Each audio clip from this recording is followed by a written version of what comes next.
Welcome to Spooky Bear, where darkness whispers your name.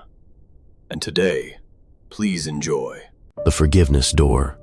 Dr. Evelyn Crowe stood behind her mahogany desk, its surface etched with decades of coffee rings and fading Nobel citations. The office, Victorian corners softened by crimson drapes, housed no clock. Time was irrelevant here. Patients arrived burdened by regret. Her ritual promised freedom. "Write down your deepest regret," she instructed, voice gentle. "Place it in the brazier. Watch it burn. Let the smoke carry it away." On the black iron brazier's lip, charcoal glowed. Patients trembled as they scrawled sins, taped over affairs, words left unsaid, a child's trust shattered. One by one, they dropped ash-black scraps into the flame. Smoke curled upward, carrying laments into the ceiling spiral.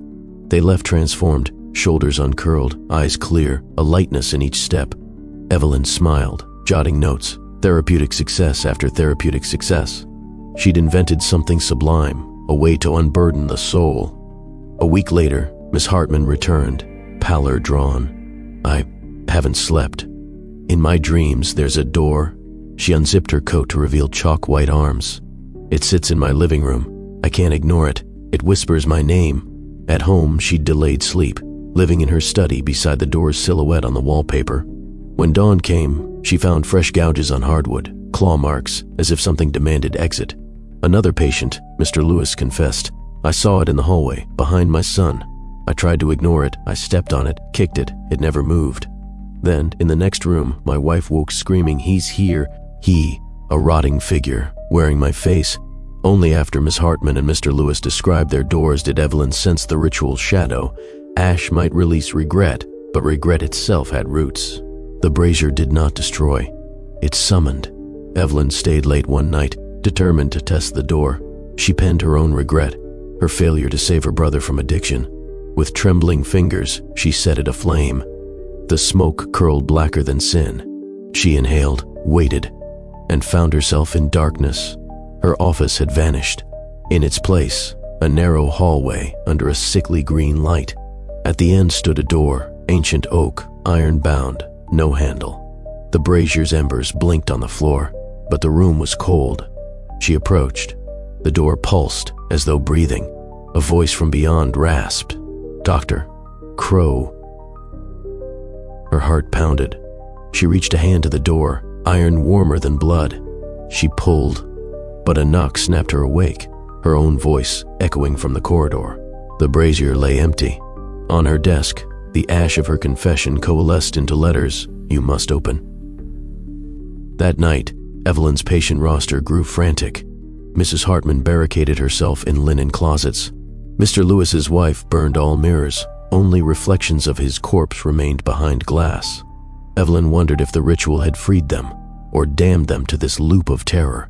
She visited Dr. Braithwaite, an expert in parasitic folklore. He pressed a trembling copy of Cicatrix Tenebris into her hands. Burning regret summons the scourge doors, fine cracks in reality where guilt becomes flesh. He drew diagrams, doors generated by intense remorse, manifesting in the real world to demand restitution. "Once the door appears," he warned, voice barely above a whisper, "you must open it. The ungiven regret will mind-rape your psyche until you do, but behind the door..." Horror. Evelyn's hand shook as she closed the book. Horror she had tasted, a flicker in sleep that felt endless. She returned to find her apartment door ajar. A chill blew in. Safe in her sanctuary, her home, yet something awaited. Her keys lay on the coffee table, untouched. She picked them up, stepped into the hallway, and saw it, a door standing alone, propped at a right angle to her wall. No frame, no knob. Her journal lay on the floor beside it. Next to it, a slip of paper in her brother's handwriting. "Open for me." Legs frozen, she read and reread until the door pulsed. A quiet pleading.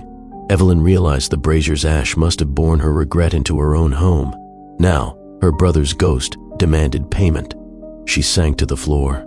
The door exuded despair. Behind it, she imagined, stood her brother's rotting face, eyes full of accusatory hunger. Compelled, Evelyn rose, each step jagged under her nerves. At the door, she felt a warmth, like a beating heart behind wood. She placed her palm against it. The surface gave, splinters rising like dead skin. She pulled, and the air shifted. In her living room, the lamp flickered blue. Beyond the door lay nothing she recognized, only a blank white void. She stepped through. Her office chair sat in the void, dead flowers at its side. Atop the desk lay her brother's final letter, words of farewell, grief unresolved. A figure stirred in a corner, gaunt, hollowed by pain, veins black as ink. It was her brother, eyes sunken, lips curled in accusation. He opened his mouth. "Why did you let me fade?" Before she could answer, spectral hands shot forth, dragging him into her. Evelyn screamed, falling back through the door.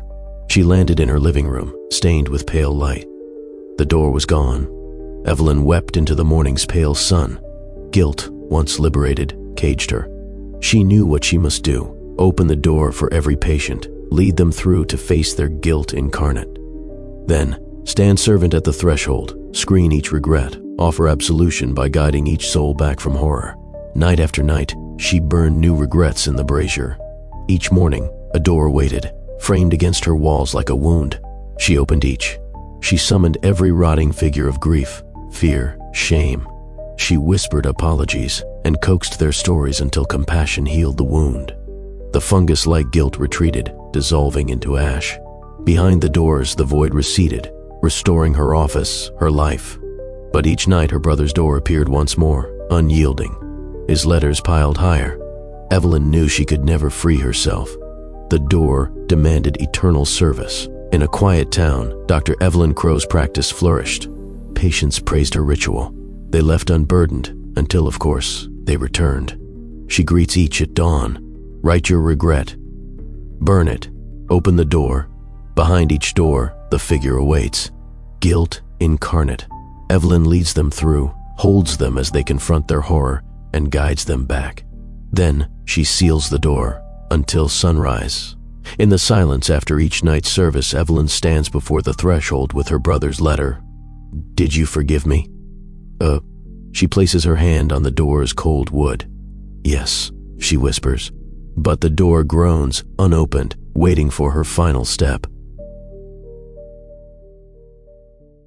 Sleep is a luxury, and you've just run out. Please like, share, and subscribe. We'll be waiting for you if you dare.